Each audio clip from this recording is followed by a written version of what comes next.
Hello everyone, welcome to PW only IAS और स्वागत है आपका प्लेसेस इन न्यूज़ के नए सेशन में जहां हम डिस्कस करने वाले हैं प्लेसेस इन न्यूज़। आपको करना यह है कि अपने एटलस में और अपने मैप्स में मार्क करनी है इंपॉर्टेंट लोकेशंस, ताकि जब आप साल के अंदर में रिवाइज करना चाहे तो बहुत शॉर्ट और इजी तरीके से आप इसको रिवाइज कर पाए। टॉपिक को शुरू करते हैं कुछ प्रैक्टिस क्वेश्चंस के साथ और आपको इस मैप पर आकर बाद में आइडेंटिफाई करना है उन लोकेशंस को। तो चलिए शुरू करते हैं पहले क्वेश्चन के साथ। India and Singapore, prime minister Modi की विजिट काफ़ी टाइम से न्यूज़ में थी और इस हफ्ते वो सिंगापुर गए थे। तो उससे दो क्वेश्चंस बनते हैं। India and Singapore are members of a number of forums including East Asia summit and G20. In Singapore contributes 10% of the global semiconductors output. इनमें से कितने स्टेटमेंट सही हैं? एक, दो, दोनों में से कोई नहीं, या दोनों, या कोई भी नहीं। याद रखिए, सेमीकंडक्टर्स में ताइवान, साउथ कोरिया, जापान जैसी कंट्रीज बहुत आगे हैं। तो बताइए क्या आपका आंसर है। ठीक है, अगले क्वेश्चन पे चलते हैं। वरुण एक्सरसाइज के बारे में पूछा गया है। It is a bilateral naval exercise between India and Vietnam. 24th edition will take place in Arabian Sea. It will include advanced tactile exercises underscoring deepening synergy and interoperability between the two navies. क्या इसमें से correct है? केवल एक statement, only to और three, या none of the above. आपको बताना है वरुण बहुत ही फेमस नेवल एक्सरसाइज है, इंडिया किसके साथ करता है। और तीसरे टॉपिक पे आते हैं कि यूक्रेन के पास कौन कौन सी कंट्रीज की बाउंड्रीज हैं। आपके पास ये 7 कंट्रीज का नाम लिखा गया है, आपको बताना है करेक्ट कोड। क्या Belarus, Russia, Moldova, Romania, Hungary, Slovakia, Poland, इनमें से किन की बाउंड्रीज टच करती है यूक्रेन को? आपने रशिया और यूक्रेन को डिटेल में पढ़ा है, कई बार हमने भी बाउंड्रीज डिस्कस की है। तो आपसे क्वेश्चन है, मुझे बताइए आंसर। और चलिए एक एक करके डिस्कस करते हैं पहले इन क्वेश्चंस के आंसर्स को। आई होप आपने सही आंसर्स अपने कमेंट बॉक्स में लिख दिया होगा, समझ लिया होगा। तो देखिए, पहला क्वेश्चन था सिंगापुर के बारे में। तो पहली स्टेटमेंट जो थी कि इंडिया और सिंगापुर कितने फोरम्स में साथ है, तो कई सारे फोरम्स हैं जहां हम साथ हैं। ठीक है, तो पहला स्टेटमेंट बिल्कुल सही है, क्योंकि 10% जो ग्लोबल आउटपुट है सेमीकंडक्टर्स का, वो सिंगापुर ही क्रिएट करता है सेमीकंडक्टर्स के इलाके में। इसलिए सेमीकंडक्टर्स के इन्वेस्टमेंट के लिए बहुत ज़रूरी था प्राइम मिनिस्टर मोदी का सिंगापुर जाना, और वहाँ से बहुत सारी इन्वेस्टमेंट आने की उम्मीद की जा रही है, क्योंकि सिंगापुर की बहुत डेवलप्ड सेमीकंडक्टर इंडस्ट्री है। और दूसरी बात, इंडिया सिंगापुर कई सारे ऐसे ग्लोबल इनिशिएटिव्स हैं जहाँ पर साथ में है, चाहे वो ईस्ट एशिया समिट हो, क्योंकि याद रखिए जब हम आसियान की बात करते हैं तो उसमें 10 मेंबर में एक मेंबर सिंगापुर भी है, तो अपने आप वो ईस्ट एशिया समिट का मेंबर बन जाता है। प्लस वो इसके अलावा G20, कॉमनवेल्थ, IORA और IONS जैसी इंस्टीट्यूशंस में भी भारत के साथ खड़ा है, और दोनों देशों के बीच में स्ट्रेटेजिक पार्टनरशिप है। यहाँ तक कि कॉम्प्रिहेंसिव इकोनॉमिक कोऑपरेशन एग्रीमेंट भी हुई थी 2005 में, जिसको 18 में रिन्यू किया गया। यानी बहुत डीप इकोनॉमिक रिलेशंस है इंडिया सिंगापुर के बीच में। दोनों के बीच में डबल टैक्स अवॉइडेंस एग्रीमेंट भी हुआ पड़ा है। इसका मतलब कि कोई एक कंपनी अगर वहां पर काम कर रही है तो उसको भारत में दोबारा टैक्स नहीं देना पड़ेगा। इस वजह से आप देखेंगे सिंगापुर से भारत में बहुत सी इन्वेस्टमेंट्स आती हैं। और अगला क्वेश्चन जो था वरुण के बारे में, तो वरुण असल में इंडिया और फ्रांस की बहुत फेमस नेवल एक्सरसाइजेज हैं, और ये इस बार मेडिटेरेनियन सी में होने वाली है, ना कि अरेबियन सी में। और इसके अलावा डेजर्ट नाइन और गरुड़ दो एयर एक्सरसाइज हैं, शक्ति इनके बीच में एक आर्मी एक्सरसाइज होती है। तो ऑब्वियसली ये इसका करेक्ट आंसर होगा। आगे बढ़ते हैं, देखते हैं सबसे पहले मेडिटेरेनियन सी के आसपास कौन कौन सी देशों की बाउंड्रीज लग रही हैं। ये देखिए, ये है मेडिटेरेनियन सी। और पहले बताइए फ्रांस का है, तो यूरोप के मैप में आप देखोगे तो आपको फ्रांस स्पेन के ठीक ऊपर दिखाई देगा। ये जो इलाका है, ये जो आपको लैंड दिखाई दे रहा है, इसे हम कहते हैं आइबेरियन पेनिनसुला। कौन सा पेनिनसुला? Iberian peninsula. कौन से देश है आइबेरियन पेनिनसुला में? तो स्पेन और पोर्टुगल।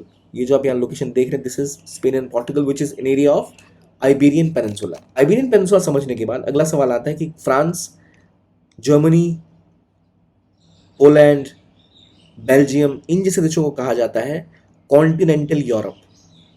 और ये आपका जो पोर्टुगल स्पेन का इलाका है, इसे कौन सा इलाका कहेंगे? इट इज कॉल्ड एज कौन सा इलाका, कौन सा पेनिनसुला? Iberian peninsula. यहाँ पर आपका स्ट्रेट ऑफ जिब्राल्टर है, एक इंपॉर्टेंट चोक पॉइंट। तो याद रखिए, जब आप बाउंड्रीज देखते हैं ना यूरोप की, कौन कौन सी कंट्री मेडिटेरेनियन सी की बाउंड्री टच करती है फ्रॉम साइड ऑफ यूरोप, तो आप शुरू करोगे तो स्पेन से लेके France, Italy, Greece, Slovenia, Croatia, इन सभी देशों की बाउंड्रीज यहाँ पे टच होती हैं।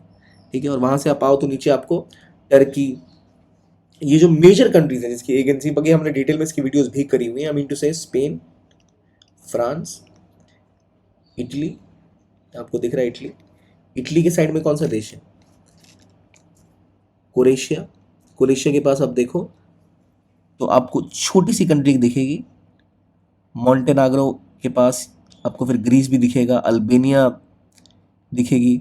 तो इन तरह के देश आपको ढेर सारे यहाँ देखने को मिलेंगे, छोटे छोटे कंट्रीज हैं, लेकिन आपको इनको आइडेंटिफाई करना है मैप के ऊपर। तो इसको याद रखिए, कौन सी कंट्रीज बाउंड्री टच करिए मेडिटेरेनियन सी में। अफ्रीका के साइड से बहुत ईजी है, आप इसराइल से आ गया हो तो आपको इजिप्ट दिखेगा, इजिप्ट से लीबिया, लीबिया से ट्यूनीशिया, छोटी सी कंट्री है, ट्यूनीशिया के बाद अल्जीरिया और मोरक्को। तो ये डिफाइन करना ईजी है, ठीक है। मेडिटेरेनियन क्लाइमेट इन देशों का होता है और ये आपका लेवांट कहलाता है, ये countries are called as Levant. This is your Mediterranean African countries. इन सभी कंट्रीज को मीना कहते हैं, these are MENA countries. Middle East and North Africa, ये आपकी मेडिटेरेनियन यूरोपियन कंट्रीज है, जिनमें ये इलाका आपका कहलाएगा आइबेरियन पेनिनसुला। आइबेरियन पेनिनसुला के बाद आपका कॉन्टिनेंटल यूरोप वाला इलाका जो पूरा इस इलाके में है। क्योंकि ब्रिटेन इस इंग्लिश चैनल के बाद आता है तो उसको कहते हैं वो कॉन्टिनेंटल यूरोप का पार्ट नहीं है, जो एक बड़ा रीजन था वहाँ की इंडस्ट्रियलाइजेशन होने में, उनकी नेवी की स्ट्रांग होने में। इंग्लिश चैनल उन्हें एक सेफ्टी प्रदान करता है, इसलिए बहुत इंपॉर्टेंट हो जाता है ये यूके के लिए। तो ये हो गया ब्रिटेन यानी यूके। फिर यहाँ France, Germany, Belgium, Italy, Spain, Portugal, ये आपने देख लिया, ये वो इलाका है। और इसी में होगी इस बार प्रैक्टिस इंडिया और फ्रांस की नेवल एक्सरसाइज, जिसका नाम है वरुण, ठीक है। वरुण के बाद अब आगे बढ़ते हैं और बात करते हैं यूरोप की कौन से देश यूक्रेन से जिनकी बाउंड्री लगती है। तो देखिए, सबसे पहले ना कुछ देश तो ऐसे जो बहुत ज़्यादा न्यूज़ में थे क्योंकि उन्होंने हमले किए थे जम के यूक्रेन के ऊपर। जैसे रशिया ने अटैक किया था, रशिया का बहुत ज़्यादा प्यारा दोस्त है एक बेलारूस। तो बेलारूस रशिया आपको याद ही होंगे। फिर सी ऑफ अजोव ब्लैक सीज के पास है, मोल्दोवा रोमानिया की बाउंड्री भी लगती है और हंगरी स्लोवाकिया की बाउंड्री भी लगती है। लेकिन क्या पोलैंड की बाउंड्री लगती है? तो बिल्कुल वो भी लगती है। देखिए ये रहा पोलैंड, ठीक है, ये रहा यूक्रेन। तो यूक्रेन के आसपास कौन सी बाउंड्रीज है? ये आपको यूक्रेन दिख रहा है, नीचे मोल्डोवा है, रोमानिया है, यहाँ पर इसकी बाउंड्री लग रही है, स्लोवाकिया की लग रही है, हंगरी की लग रही है, पोलैंड की लग रही है, बेलारूस की लग रही है, रशिया की लग रही है। तो यहाँ से आप देखो तो आपको पूरी की पूरी सारी कंट्रीज दिख जाएंगी। यहाँ पर सी ऑफ अजोव है, नीचे का इलाका जो है यहाँ पे, ये कौन सा इलाका है जो अलग है थोड़ा सा यहाँ पर? ये कौन सा इलाका है नीचे वाला? इट इज़ क्रीमिया, ठीक है, जिस पे कब्जा 2014 में ही रशिया कर चुका है। ये इलाका, ये वाला इलाका कहलाता है क्या? क्रीमिया। ये आपका जो रीजन है डोनबास्क और लोहांस्क का रीजन है, जहाँ पर रशिया लगभग कब्जा जमा चुका है। ऊपर बेलगरोड का रीजन है, जहाँ पर हमला रशिया के ऊपर स्टार्ट कर दिया था यूक्रेन ने इस इलाके में, ठीक है। तो ये पूरी कहानी इसी को डिफाइन करती है कि आपको अगर मैं बोलूँ यूक्रेन की कंट्रीज कौन कौन से पास में है, तो आप रशिया से स्टार्ट करोगे, उसके बाद आओगे बेलारूस पर, बेलारूस के बाद Poland, Slovakia, Hungary, Romania, Moldova, ठीक है। और ये आपका ब्लैक सी आ गया इस साइड। तो ऐसे आप डिसाइड कर सकते हो भाई कौन सी कंट्रीज इनके साथ बाउंड्री लगती है। क्या हंगरी की लगेगी? हाँ। स्लोवाकिया? हाँ। पोलैंड? हाँ।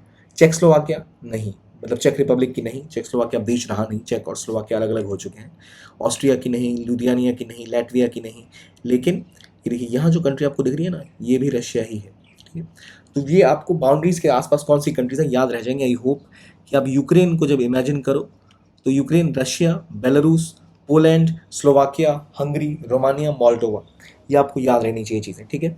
इनका अलग अलग रीजन यहाँ पर कीव है ऊपर, जहाँ पर हमला बेलारूस से होने लग गया था यूक्रेन के ऊपर। तो ये आपने समझ लिया इस टॉपिक को। आगे बढ़ते हैं और बात करते हैं पहले टॉपिक के ऊपर जो है रमन मैग्सेसे अवार्ड के बारे में। हालांकि अवार्ड दिया गया है जापान के फिल्म मेकर हायाकू मियाजाकी को, और रमन मैग्सेसे को एशिया का नोबेल प्राइज़ कहते हैं। लेकिन रमन मैग्सेसे अवार्ड आखिर किसकी याद में दिया जाता है, क्यों इसकी इतनी वैल्यू है? तो असल में 1957 में ही शुरू हुआ था। एशिया का सबसे हाईएस्ट ऑनर है। रिसेंटली रवीश कुमार को मिला था, जर्नलिस्ट जो है, इससे पहले अरविंद केजरीवाल को मिल चुका है ये। तो ये बहुत एक प्रेस्टिजियस अवार्ड है रमन मैग्सेसे, और फिलीपींस के तीसरे प्रेसिडेंट के बर्थडे पे इसको दिया जाता है और उनकी याद में। तो ये सर्टिफिकेट मिलता है उनके साथ और काफ़ी प्रेस्टिजियस अवार्ड है। तो पहली बात फिलीपींस है कहाँ, ये देख लेते हैं। साउथ चाइना सी के पास है, विवाद इनका हो रहा है चाइना के साथ लगातार। इस मैप में आप देख सकते हैं यहाँ ऊपर कि फिलीपींस की लोकेशन कहाँ पर है। साउथ चाइना सी लगातार न्यूज़ में, तो हमें समझ में भी आना चाहिए कहाँ कहाँ पर कौन से देश साउथ ईस्ट एशिया में मिलते हैं। फॉर एग्जाम्पल सिंगापुर कहाँ पर है, ब्रूनी भी न्यूज़ में वो कहाँ पर है, फिलीपींस कहाँ पर है। तो फिलीपींस में यहाँ पर आपको सुलूसी दिख रहा नहीं चाहिए, ये है सुलूसी। तो ये आपको डिफाइन करने में भी हेल्प करेगा, ठीक है, ये समझ लिया। आगे बढ़ते हैं और बात करते हैं एक रिवर की, जिसका नाम है, क्या नाम है? अमेजॉन। अमेजॉन जो एक इस पूरे हिस्से को पानी पहुंचाता है। हम बात करें साउथ अमेरिका की, और यहाँ पर ही इस रिवर की, अमेजॉन की एक इम्पॉर्टेंट ट्रिब्यूटरी है जिसका नाम है मदीरा। और मदीरा बहुत सारी प्रॉब्लम फेस कर रही है बिकॉज वो नदी धीरे धीरे सूख रही है। तो मदीरा हमेशा से न्यूज़ में रहती है, लेकिन रिसेंटली काफ़ी ज़्यादा न्यूज़ में because it is drying out. तो it's a very important tributary of Amazon river. अब कहाँ कहाँ बहती है, ये रीजन ब्राज़ील का हो गया, तो ब्राज़ील मदीरा रिवर ब्राज़ील और बोलिविया में बहती है। देखिए ये रिवर अगर आप अमेजोन की देखो तो इसमें कई सारी इंपॉर्टेंट ट्रिब्यूटरीज हैं। दुनिया की सबसे बड़ी नदी है ये, तो ये मदीरा रिवर यहाँ से इसको ज्वाइन करती है, ये मदीरा बेसिन है यहाँ पर, ठीक। तो जो आपका रीजन है ये यहाँ से आप देख सकते हो, बोलिविया और अमेजोन का, ठीक है। तो यहाँ आपको इजीली दिखेगा भाई ये रीजन कौन सा है, ठीक है। यहाँ पर एक फेमस फ्लड प्लेन है, मोमोरे फ्लड प्लेन, ये भी न्यूज़ में था। तो मोमोरे कहाँ पर है, मदीरा कहाँ पर है और अमेजोन कहाँ पर है, ये तीन चीज़ें आपको पता होनी ही होनी चाहिए। अब यहाँ ऊपर एक और रिवर है जहाँ पर बहुत तबाही मची हुई है, जिसे हम कहते हैं एस्क्यूओ, जहाँ पर गयाना और वेनेजुला के बीच में युद्ध सा छिड़ा हुआ है। और ये हमने पिछले हफ्ते भी डिस्कस किया था। बताइए साउथ अमेरिका में कौन सी कंट्री जहाँ विवाद है, तो यहाँ पर है एस्क्यूबो का रीजन, एस्क्यूबो ये रीजन है, ये है कहाँ पर, साउथ अमेरिका में, बिटवीन गयाना एंड वेनेजुला। ये विवाद इसलिए है कि वेनेजुला क्लेम करता है कि ये नदी जो बह रही है इसका पूरा हिस्सा हमारा है, यानी आधा गयाना ही वो क्लेम कर रहे हैं। गयाना में बहुत मात्रा में भारतीय नागरिक भी रहते हैं, भारतीय मूल के नागरिक रहते हैं, जो पहले बहुत सालों पहले भारत से वहाँ पर शिफ्ट हुए थे। तो कहानी इसी वजह से है कि यहाँ के आसपास कहा यह जाता है कि इस रीजन के आसपास जो एक्सक्लूसिव इकोनॉमिक जोन है, यहाँ पर बहुत सारा ऑयल फील्ड की डिस्कवरी हुई है। तो इस ऑयल फील्ड पे कब्जा जमाने के लिए वेनेजुला लगातार कोशिश कर रहा है कि कहते हैं कि भाई एसक्यूओ का पूरा रीजन ही हमारा है, तो ये हमें हमें दे दो। और जैसे इनको रीजन मिलेगा इसके आसपास का ये ऑयल फील्ड भी इनको मिल जाएगा। इसलिए गयाना और वेनेजुला के बीच में एसक्यूओ के ऊपर बहुत बड़ी एक विवाद चल रहा है। तो अगर आप साउथ अमेरिका को देख रहे हो तो वेनेजुला ऊपर है, गयाना है, ब्राज़ील है। ये हमने पिछले हफ्ते भी डिस्कस किया था, मैं इसको दोबारा इस बार नहीं जाऊँगा। एक बार फिर साउथ अमेरिका अगले हफ्ते जब आता है तो हम उसको पूरी कंट्री वाइज पिछले हफ्ते भी रिवाइज किया था। आई होप आपको याद होगा।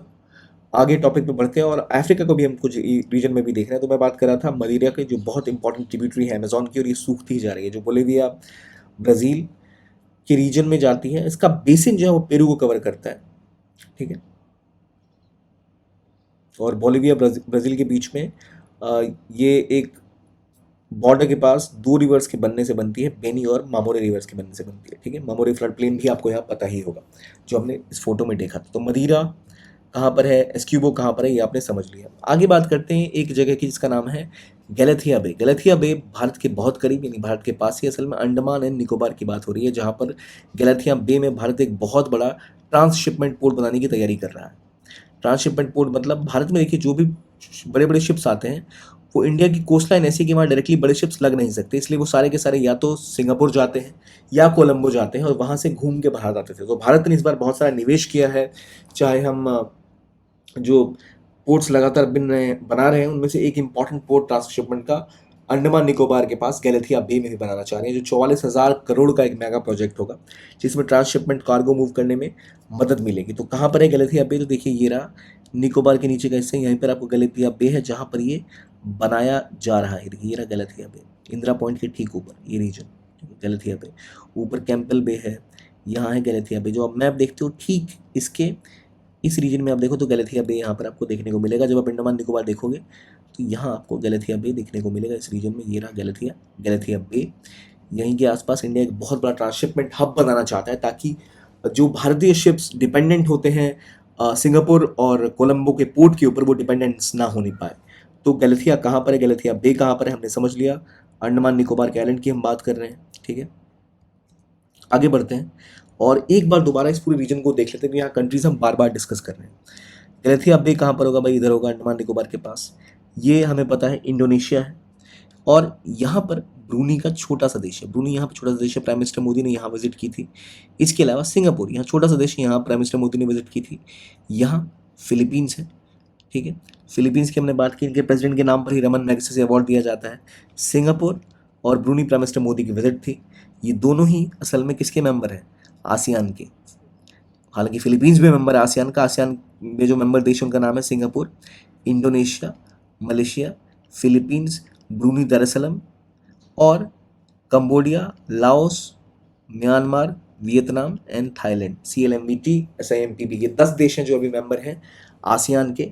ये आपको हमेशा याद रखना चाहिए। भारत लगातार एक्ट ईस्ट की तरफ फोकस कर रहा है और एक्ट ईस्ट में ये जो पूरी कंट्रीज़ हैं इनके साथ संबंधों को हम और स्ट्रॉन्ग करना चाह रहे हैं और लगातार हमारी कोशिश है। इसके तहत ही प्राइम मिनिस्टर मोदी की विजिट थी। सिंगापुर इसलिए खास तौर पे इम्पॉर्टेंट है क्योंकि यहाँ से बहुत सारा इन्वेस्टमेंट भारत में आता है और इम्पॉर्टेंट स्ट्रेटजिक पार्टनरशिप है। यहाँ तक कि चांगे पोर्ट जो है यहाँ पर, वो भी भारत उसमें एक बड़ा प्लेयर है। प्लस सिंगापुर जो एक 10% सेमीकंडक्टर्स का शेयर रखता है, वहाँ से भारत और निवेश और टेक्नोलॉजी की उम्मीद कर रहा है। ब्रूनी में प्राइम मिनिस्टर मोदी की ऐतिहासिक विजिट थी, जो पहली बार कोई प्राइम मिनिस्टर वहाँ गए, और ये जाने की वजह ये थी ताकि वहाँ से भारत निवेश और ट्रेड में आगे बढ़े। अभी 280 मिलियन के आसपास भारत और ब्रूनी के बीच में व्यापार होता है। अराउंड $280 मिलियन का ट्रेड बहुत छोटा सा है, लेकिन यहाँ पर भी ऑल रिसोर्सेज हैं, तो भारत इनके साथ ट्रेड बढ़ाना चाहता है। स्ट्रेटेजिकली बहुत इंपॉर्टेंट लोकेशन पे सिचुएटेड है ब्रूनी, स्टेट ऑफ मलक्का के पास, और यहाँ से साउथ चाइना सी का रीजन है जहाँ पर विवाद है कई देशों के बीच में, इसलिए प्राइम मिनिस्टर मोदी की विजिट यहाँ बहुत इंपॉर्टेंट हो जाती है। तो इसी तरह आपको साउथ चाइना सी के सारे इंपॉर्टेंट ना इलाके याद रखने चाहिए। ये जो पूरा आइलैंड है इसे कहते हैं बोर्नियो आइलैंड। ये जो पूरा इलाका है बोर्नियो आइलैंड, बोर्नियो आइलैंड की खास बात यह है कि इस बोर्नियो आइलैंड में ही छोटा सा देश ब्रूनी भी है। यहाँ पर ऊपर ऊपर देखो मलेशिया भी है, नीचे आप देखो तो इंडोनेशिया भी है। तो इन तीन देश इस एक आइलैंड के ऊपर है। इस पूरे आइलैंड को बोर्नियो आइलैंड कहते हैं। इनमें 3 देश हैं, ब्रूनी, मलेशिया और इंडोनेशिया। सबसे मेजर पार्ट इंडोनेशिया का है, फिर ये ऊपर देखो मलेशिया का, और उसके बीच में ही छोटा सा देश ब्रूनी यहाँ पर स्थित है। तो प्राइम मिनिस्टर मोदी इस बार सिंगापुर ब्रूनी 2 जगह गए थे। ब्रूनी दारुसलाम पूरा इसका नाम है। फिर बात आती है सुपर टाइफून यागी की। असल में कहाँ आया है, तो साउथ चाइना सी के पास ही ये साइक्लोन आया है जो कि चाइना और फिलीपींस को प्रभावित कर रहा है। इस रीजन में ये यागी यहाँ चाइना के ऊपर प्रभाव इसका बन रहा है। साउथ चाइना सी को हमने डिटेल में डिस्कस किया हुआ पहले कई बार, तो आप आई होप उसको लेकर आप प्रिपेयर होंगे। अगले क्वेश्चन पे आते हैं जो बात करता है टॉपिक के ऊपर, वो है सूडान की क्राइसिस। सूडान में लगातार एक हिंसा छिड़ी हुई है 2 ग्रुपों के बीच में, सूडान आर्म फोर्सेस और रैपिड सपोर्ट फोर्स, जिसकी वजह से सूडान तबाह हो गया। यहाँ भूख, खाने की कमी है, इसलिए भूख बहुत ज़्यादा फैल चुकी है, हंगर, और इसकी वजह से कई लोगों की जानें जा रही हैं। काफ़ी ज़्यादा लोग सूडान छोड़ के चले जाते हैं और 12 मिलियन से भी ज़्यादा लोग डिस्प्लेस्ड हो चुके हैं 10 मिलियन देश के अंदर ही। सबसे बड़ा ग्लोबल डिस्प्लेसमेंट कहीं हुआ तो सूडान में हुआ, जहाँ लाखों लोगों की जानें जा चुकी हैं। सूडान कहाँ है? अफ्रीका में। सूडान की लोकेशन देखते हैं, इजिप्ट के ठीक नीचे सूडान मिलेगा। सूडान के ठीक नीचे एक सबसे नया देश दुनिया का जो है वो साउथ सूडान। इधर इथोपिया जो लैंडलॉक कंट्री है, यहाँ पर आपको सोमालिया दिखेगी। ठीक है, अब आपको करना क्या है कि जब भी आप अफ्रीका के मैप को देखो तो आपको चीज़ें याद करनी है। हमने मेडिटेरेनियन के आसपास की कंट्रीज़ को पढ़ा था अभी, इजिप्ट, लीबिया, ट्यूनीशिया। ये कौन सा देश है मुझे बताइए? मोरक्को से पहले कौन सा देश आता है? ये सारी कंट्री जो अफ्रीका की है मेडिटेरेनियन कोस्ट वाली, ये आप याद करिए। आप ऊपर से नीचे अगर आते हैं तो आपको इजिप्ट, सूडान, इरिशिया, सोमालिया, जिबूटी, इथियोपिया, ठीक है, कीनिया, ये सारे आपको देखने को मिलते हैं। नीचे तंजानिया आपको देखने को मिलेगा। तो इस तरह से आपको इसको याद करना है। हमने पिछले हफ्ते भी याद किया था, दोबारा एक बार देख लेते हैं, लेकिन पहले सूडान को एक बार देख लें। सूडान में खास बात ये, सूडान वो जगह है जहाँ पर ब्लू नाइल और वाइट नाइल मिलती है, खार्तुम में। ये रहा वो इलाका खार्तुम में। और इनका बड़ा विवाद इथोपिया के साथ भी है, जो ग्रेट नायसा डैम जो बन रहा है उसके ऊपर। ग्रेट नायसा जो डैम इथोपिया बना रहा है, इसके ऊपर उसका बहुत बड़ा विवाद है यहाँ। सूडान और इनके साथ लगातार विवाद इनके बीच में बना हुआ है ये। तो ये नाइल रिवर, यहाँ पर इंपॉर्टेंट नूबियन डेजर्ट है सूडान में। ऊपर इधर लीबियन डेजर्ट है, यहाँ नूबियन डेजर्ट है। ठीक है, यहाँ आपका मारा माउंटेन्स है, नूबा माउंटेन्स है। इस पूरे इलाके में देखो डेजर्ट 2-3 है, तो इस वजह से काफ़ी ज़्यादा यहाँ पर अपॉर्चुनिटी कम रहती है एग्रीकल्चर की। और यहाँ अपने में खुद से विवाद छिड़े हुए हैं, जिसकी वजह से बहुत सारी दिक्कतें पूरे के पूरे सूडान में छाई रहती है। सूडान में ही वो इंपॉर्टेंट रीजन है दारफुर का, जहाँ बहुत सारी समस्याएं हैं। ये रहा दारफुर का रीजन, मारा माउंटेन्स के पास ये इलाका है दारफुर का। तो एक बार ना अफ्रीका के रीजन को हम दोबारा भी देखेंगे पूरी डिटेल में। और पोर्ट सूडान यहाँ पर है। पोर्ट सूडान में चाइना ने बहुत सारी इन्वेस्टमेंट की हुई है, ये भी हमें याद रखना चाहिए। तो ये जो दिक्कतें हैं यहाँ, कॉन्फ्लिक्ट लगातार बढ़ते ही जा रहे हैं और इसकी समझ होना बहुत ज़्यादा ज़रूरी है। और इसी की तरह एक और जगह जहाँ बहुत सूखा है वो नामीबिया साउथ अफ्रीका के जस्ट करीब है। तो डाउट बोट्सवाना से शुरू हुआ, अंगोला, जाम्बिया, जिम्बाब्वे और नामीबिया तक ये फैल चुका है, क्योंकि वहाँ पर एल नीनो की वजह से इस बार बहुत ज़्यादा सूखा पड़ा है पूरे के पूरे अफ्रीका में। तो नामीबिया यहाँ पर है। अब यही देखो, ये ना इलाके आपको ऐसे याद करने पड़ेंगे। ये कौन सा रीजन है? सोमालिया। ये कौन सा रीजन है? इथियोपिया। ये कौन सा रीजन है? क्या सूडान है? ये कौन सा देश है? इजिप्ट। ये कौन सा देश है? लीबिया है, मोरक्को है, मॉरिशाना है, क्या है मुझे बताइए। इस तरह आपको ना चीज़ें आइडेंटिफाई करनी पड़ेगी। ऐसे आपको लगा आपको आता है। तंजानिया यहाँ पर कहाँ है? क्या ये तंजानिया है या ये तंजानिया है? क्या ये कीनिया है या ये कीनिया है? कौन सा देश कीनिया है? यहाँ पे चैड कहाँ पर है? तो एक बार ना इस मैप को देखो, नामीबिया यहाँ पर, ये आपको पता होगा साउथ अफ्रीका है, ठीक है। इसमें दो देश साउथ अफ्रीका के अंदर ही, उनके नाम क्या है मुझे बताइए, ये सबसे इजी है पहचानना, मेडागास्कर, ठीक है, ठीक। यहाँ मोजेम्बिक है मेडागास्कर के ठीक सामने, ये भी इजी पहचानना है। एक बार आपने ये पहचान लिया तो आपके लिए आसान हो जाएगा तंजानिया और कीनिया को डिफरेंशिएट करना। तो एक बार दोबारा इस मैप को देखते हैं, ठीक है। सबसे पहले हम आइडेंटिफाई किसे करेंगे, मेडागास्कर को। मेडागास्कर को पहचाना तो मेडागास्कर के ठीक सामने है मोजेम्बिक, मोजेम्बिक के ऊपर है तंजानिया, और तंजानिया के ऊपर है कीनिया, और कीनिया के ऊपर है सोमालिया। फिर से एक बार आता हूँ, ये हॉर्न ऑफ अफ्रीका है, इट इज सोमालिया, सबसे इजी इसको पहचानना है। यहाँ पर मेडागास्कर है, मेडागास्कर ठीक सामने मोजेम्बिक है, सोमालिया के ठीक नीचे यहाँ पर है कीनिया, कीनिया के ठीक नीचे तंजानिया, तंजानिया में ही आईआईटी मद्रास का कैंपस खोल रहा है जांजीबार में, या आईआईटी दिल्ली का खोल रहा है, ये मुझे बताइए। इनकी राजधानी है जांजीबार, जहाँ पर आईआईटी कैंपस खोल रही है अपना। तो कीनिया के ठीक नीचे तंजानिया, तंजानिया के ठीक नीचे कौन सा देश है, मोजेम्बिक, मोजेम्बिक के नीचे साउथ अफ्रीका। साउथ अफ्रीका में दो देश हैं, लेसोथो और स्वाजीलैंड। ये रहा लेसोथो और ये स्वाजीलैंड, जो साउथ अफ्रीका के अंदर ही बसे हुए एक तरह से, ठीक है। ये भी हम समझ गए। अब ना ज़रा और देखते हैं, साउथ अफ्रीका, लेसोथो, स्वाजीलैंड कर लिया। ये कौन सा देश है, ये देश है जिम्बाब्वे, ठीक है। जिम्बाब्वे के साइड कौन सा देश होगा, नामीबिया के बगल में बोट्सवाना, जहाँ से एलिफेंट बहुत ज़्यादा, ये रीजन पूरा एलिफेंट जोन है। नामीबिया, बोट्सवाना, जिम्बाब्वे, ये आपको पहचानना है। साउथ अफ्रीका के ठीक ऊपर है नामीबिया, जिसकी कोस्ट लगती है, बोट्सवाना लैंडलॉक्ड है, देन ये है जिम्बाब्वे, और यहाँ पर है मोजेम्बिक, ठीक। अगर हम इसके ऊपर आए तो यहाँ में दिखेगा जाम्बिया, ठीक। जाम्बिया के ऊपर लेक वाला इलाका आता है। लेक वाले इलाके में अगर हम जाएं तो वहाँ हमें पता है, हमने पिछले हफ्ते भी देखा था, इरूटू के आसपास और रवांडा वगैरह जो कंट्रीज हैं ढेर सारी हैं। कौन कौन सी कंट्रीज हैं जाम्बिया के ऊपर, तो जाम्बिया के ठीक ऊपर देखोगे तो आपको मलावी दिखेगी, मलावी के ऊपर आपको डेमोक्रेटिक रिपब्लिक ऑफ कोंगो दिखेगा, यहाँ आपको कोंगो दिखेगा, फिर गबोन, यहाँ आपको Gulf of Guinea, Cameroon, Equatorial Guinea, Nigeria, इस तरह के देश दिखेंगे। तो वही कोशिश आपकी होनी चाहिए कि आप एक तरफ से करते जाओ। जैसे हमने आज यहाँ तक की कंट्रीज को कर लिया कि भाई अगर मुझे आपको बताना है कि ऊपर में बताओ कौन कौन सी कंट्री है, आप बताओगे Egypt, Libya, Algeria, Tunisia, Morocco. ये तो सिंपल है, मेडिटेरियन कंट्रीज याद हो गई, यहाँ से यहाँ तक की कंट्रीज याद हो गई।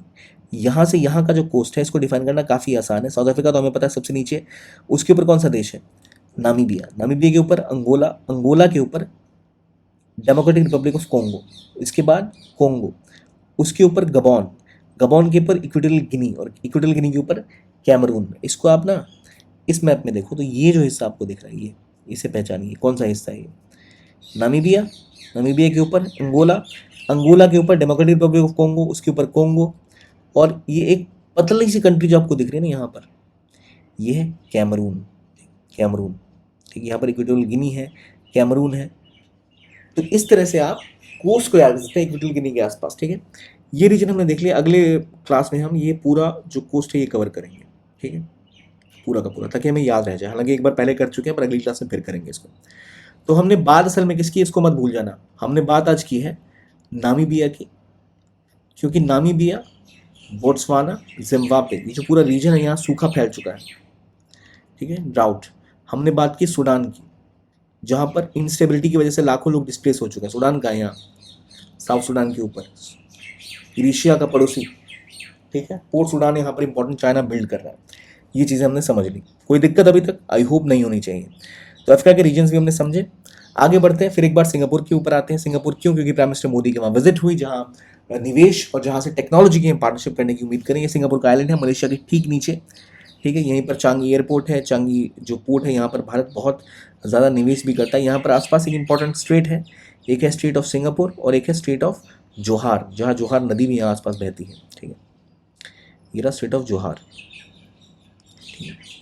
मलेशिया और सिंगापुर के बीच में ये रहा स्ट्रेट ऑफ जोहार, नीचे आपको लिखेगा स्ट्रेट ऑफ सिंगापुर। तो ये आप समझ गए रीजन कौन कौन सा है, स्ट्रेट ऑफ जोहार, स्ट्रेट ऑफ सिंगापुर कहाँ है, चांगी पोर्ट कहाँ पर है, चांगी सिटी कहाँ पर है, ठीक है।